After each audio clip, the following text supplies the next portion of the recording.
ఆ పడతితో నా పెళ్లి చేసి నీ ముచ్చట తీర్చుకోమ్మా. 8 పెళ్లిళ్ళు చేసుకున్నా ఒక్క పెళ్లికైనా పిలిచావా అంటున్నావు కదా, మరి నీకు ఈ చక్కటి అవకాశాన్ని ఇస్తున్నాను అంటున్నాడు స్వామి.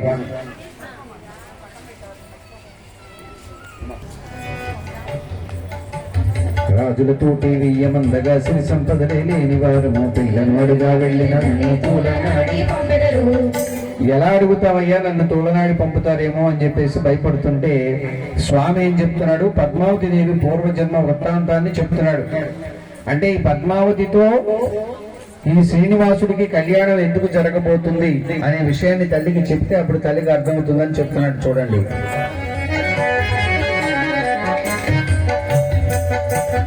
అమ్మా అమ్మా నీవు సందేహించకు, నీకు మర్మం తెలిపెదను. ఆమెకి తలవాచి నేను అరణ్యవాసం చేసేది. సీతను తీసుకువెళ్ళగా అగ్నిదేవుడే చూపడను. కనకడ ఉన్న వేదావతిని రావణుని వెంట పంపినగా. మనం నిజమైన సీత ఇన్ని బాధలు పడింది అనుకుంటాం, కానీ ఆ సీతమ్మని తన దగ్గర దాచాడండి స్వామి. రావణ సంహారం జరిగిన తదుపరి జానకి నా గరిచేదగరాగా నిజముకు సీతను నాగలి చేర్చి అగ్నిదేవుడే వరమడిగే. కలియుగమందు వేదావతి పద్మావతిగా జన్మించు. అప్పుడు నేను ఇచ్చిన వరమే శుభము చేయగానే వచ్చింది.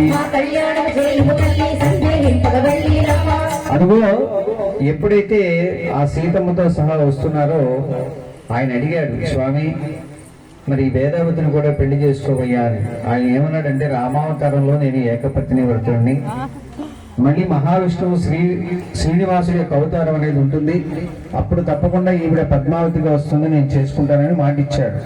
అప్పుడు తల్లికి అర్థమైంది, ఖచ్చితంగా ఈ సమయంలో వెళితే మనం పెళ్లి మాటలు మాట్లాడవచ్చు అని చెప్పేసి బయలుదేరింది. కానీ స్వామి ఏం చేశాడంటే, ఈ తల్లిని ఆ రాజ్యంలోకి రాణిస్తారో రానివరో అని చెప్పేసి ఆయన ఎరుక చెబుతానమ్మ ఎరుగో ఎమ్మ ఎరుక, సోది చెబుతానమ్మ సోదో ఎమ్మ సోది అంటూ ఒక సోది చెప్పే అమ్మాయి రూపంలో స్వామి బయలుదేరుతున్నాడు.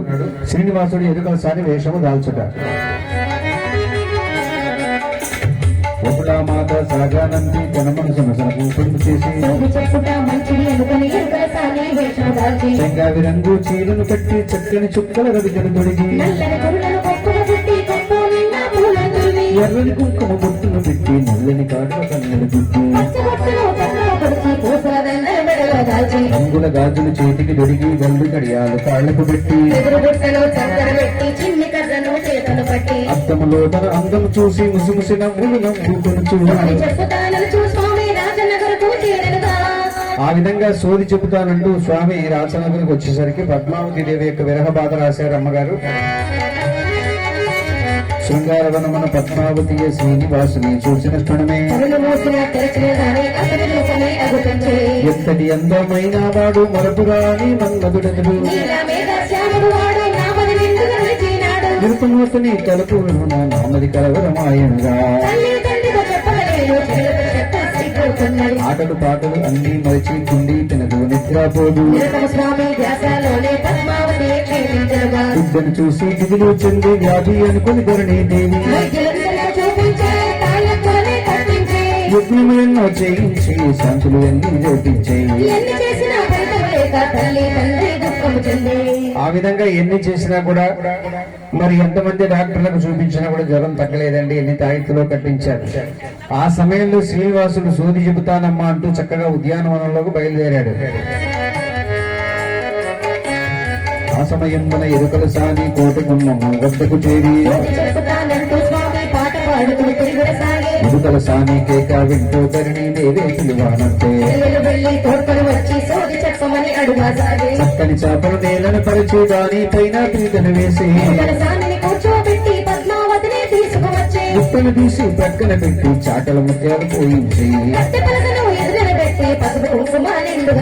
పద్మావతిని కూర్చోబెట్టి చిన్నదాని చేతిని బట్టి ఎరుక ఏ విధంగా చెప్పిందో ఒకసారి మనం కూడా అందరం విందామండి. కలియుగ ప్రత్యక్ష దైవం శ్రీనివాసుడు ఎరుక చెప్పే అమ్మాయి రూపంలో వస్తున్నాడు. సాక్షాత్తు శ్రీనివాసుడే తన పెళ్లికి తానే రూపకల్పన చేసుకుంటున్నాడు అన్నమాట.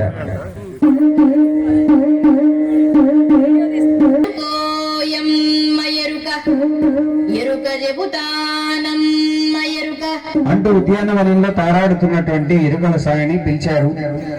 అమ్మా ఎరుక చెప్పమ్మా, మరి మా అమ్మాయి జ్వరం తగ్గట్లేదు అని చెప్పేసి ఆ ఎరుకల సాయిని పిలిస్తే ఎరుకల సాయిని చక్కగా వచ్చి సోది చెప్పడానికి సంసిద్ధంగా ఉంది. ఏమున్నదో ఇట్టే చెబుతాను, సోదోయమ్మ సోది, సోది చెబుతానమ్మ సోది. ఎరుకోయమ్మ ఎరుక, ఎరుక చెబుతానమ్మ ఎరుక. పైన కూర్చోమ్మా. మొక్కుతున్నానే తల్లి, మొక్కు మంచి వాక్కులు ఇమ్మని అడుగుతున్నానే తల్లి. అడుగు. కంచి కామాక్షి పలుకు, మధుర మీనాక్షి పలుకు, కాశీ విశాలాక్షి పలుకు, బెజవాడ కనక దుర్గమ్మ పలుకు, బాసర సరస్వతీదేవి పలుకు. పలుకోయమ్మ పలుకు, ఇనుకోలేకునా వివరము చెప్పేదా, జరిగేది అంతా ముందుగా చెప్పేదా. వ్యాధన్నది నీకు లేనే లేదు, మనసుకు పట్టిన ప్రేమ జబ్బు. శృంగారవనమున చూసిన పురుషుడు నీ మనసప్పుడే దోచినాడే తల్లి. ఆరడుగుల అందమైన వాడు నిన్నే చూడగా వచ్చినాడే తల్లి. ముల్లోకాలకు నారాయణుడు నీతో పరిణయమే కోరినాడు. రాలుగాయి పిల్ల నీవు రాళ్లతో కొట్టించి పంపినావు. నీ వలనే అతను బాధపడుచు నిన్నే తలుచుకుంటూ ఉన్నాడే తల్లి. ఆదిదేవుడు అతడే గాద, శ్రీనివాసునిగా వచ్చినాడే తల్లి. మీ పరిణయమే తప్పక జరుగుతుంది, నీ దిగులంతా తీరిపోవునే తల్లి. ఆకాశరాజుది జన్మమే ధన్యము, ధరణీదేవిదే పుణ్యఫలము. నిక్కముగానే నిజమే చెబుతా, చెప్పిన వాకు తప్పదు ఎప్పుడు. ఇప్పుడొక సత్యము చెబుతా వినుడు, ఇంకొక గడియ తదుపరి చటకు. యోగిని మాత ఒకరు వచ్చి పెండ్లి ముచ్చట లాడెదరే తల్లి. అరమరలేక సర్వేరుడి అంతా సమమే జరుగును నీకు. నీ చింతలన్నీ తీరిపోవునే తల్లి, శీఘ్రమే నీ కళ్యాణం జరుగునే తల్లి. నా వాక్కులపై విశ్వాసముంచండే తల్లి. మీరు మీ రాజ్యము చల్లంగా ఉండాలే తల్లి. నన్ను ఘనంగా పంపండే తల్లి, నేను పోయి వచ్చేదనే తల్లి. ఘనంగా పంపమంటుంది. సూదమ్మ ఏమడుగుద్దండి, కొంచెం ఏదైనా పాత చీర ఉంటే ఇవ్వండి, లేకపోతే బియ్యం పెట్టండమ్మా అంటున్నాను. కానీ స్వామి ఏం చేస్తున్నాడంటే కట్నాన్ని అత్తగారి దగ్గర మామగారి దగ్గర ఘనంగా అడుగుతున్నాడు. అదిగో మీ శక్తి కొలది తాంబూలం ఇచ్చి పంపించండి. ఆ ఎరుకల స్వామి రూపంలో వచ్చిన వెంకటేశ్వర స్వామి వారి యొక్క ఆశీస్సులు పొందండి. చక్కగా దీవించి ఎరుకల స్వామి అక్కడి నుంచి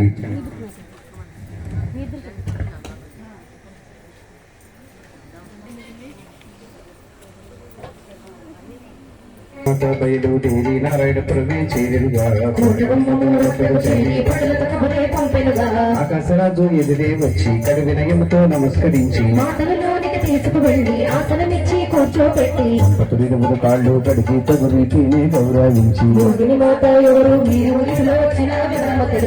అంటూ ఆ తల్లిని ఆహ్వానించారు. ఒకడు మాత చెబుతుంది, మా నివాసమే శేషాచలము, ఒకడు దేవి అందుకు నన్ను. 25 ఏళ్ల వాడు వశిష్ఠ గోత్రం కలవాడు, అనుగుణమే బాలను చూసి పరిణయమోనే ఆడక తలచి మానవ మాతృడు కానే కాదు దైవాంశకు చెందినవాడు. అరమరలేక ఒప్పుకుంటే మీరు నేను కూడా ధన్యులు అవుతామని చెప్పి ఆ తల్లి చెబితే ఆకాశరాజు ఒకడు మాతతో ఏమంటున్నాడంటే, నమ్మకముగా గారు విడిసలాడుతూ మాట పలికిన పలుకులు వింటూ తోటి సంపాదించి కబురే నీకు పంపిదను. అమ్మ పెద్దలతో మాట్లాడి నీకు శుభవార్త చెబుతానమ్మా అని చెప్పేసి ఆ తల్లి కూడా చక్కగా తాంబూలం ఇచ్చి పంపిస్తాడు.